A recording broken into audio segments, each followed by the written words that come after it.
Why you have no motivation after spiritual awakening. There comes a moment after the fire of awakening when everything goes quiet.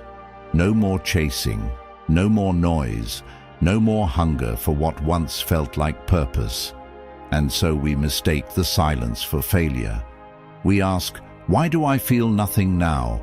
Why am I no longer driven? But this is not the death of your spirit. It is its rebirth. You've outgrown the lies, the empty motivations, the ego's thirst for validation, applause, and the illusion of success. You see, most people are motivated by wounds, by proving something, by running from their pain or chasing what they think will end it. But when you awaken, you no longer believe those lies. And without the noise of the crowd, without the applause of the world, you feel nothing. It feels like a void. But it's not emptiness, it's clarity. As Epictetus said, freedom is the only worthy goal in life. It is won by disregarding things that lie beyond our control. Now, you've begun to taste freedom. You've stopped fighting for what doesn't matter. And this is the paradox. Once the false goals dissolve, you must build something real, without applause, without urgency, without the rush of dopamine. This is where many fall, because now the only enemy left is you. This is when discipline must take the place of motivation. This is where inner order must replace outer chaos. Marcus Aurelius wrote in his Meditations, "Ask yourself at every moment, is this necessary?" When you awaken, you begin to ask this about everything. Your thoughts, your habits, even your goals. You may look unmotivated to the world because you've stopped performing for it. You are no longer chasing recognition, you are chasing alignment. And alignment requires stillness. You mistake peace for emptiness because you've been addicted to chaos. After the awakening, you stop craving what once enslaved you. And that silence, it unsettles you, because for so long, your mind only felt alive in conflict, drama, ambition, proving, escaping. Now the storm has passed, but you've confused stillness for boredom. You say, "I feel nothing." But the truth is, you're finally feeling everything without reacting to it. Seneca once wrote, "It is not that we have a short time to live, but that we waste a lot of it."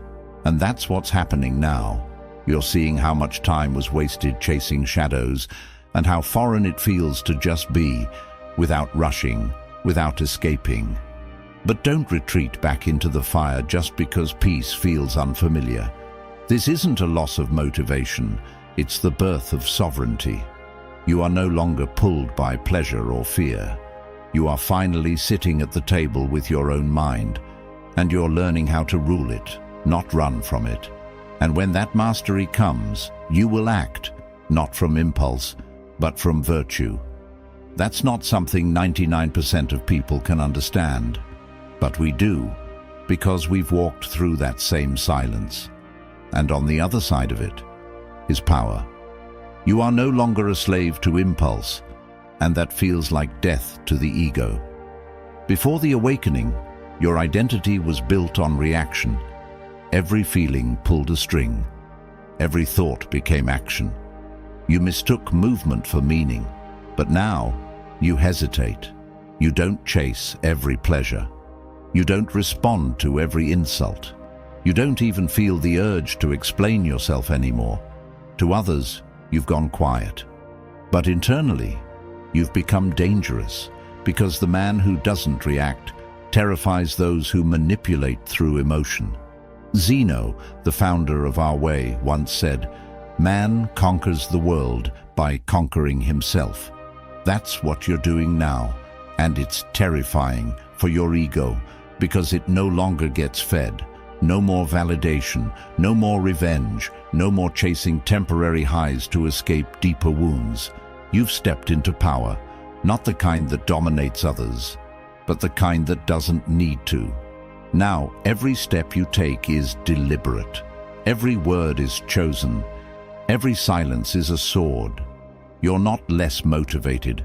You're more directed. You've stopped living in the chaos of your thoughts and started walking in the clarity of your will. And that, my brother, is something only those who've truly awakened can endure. Because we no longer seek to feel powerful, we've become power itself. Stay awake, stay disciplined, and when doubt comes whispering, remember, the calm you feel now is the storm you've already survived. Subscribe if you're ready to master yourself and leave the old world behind.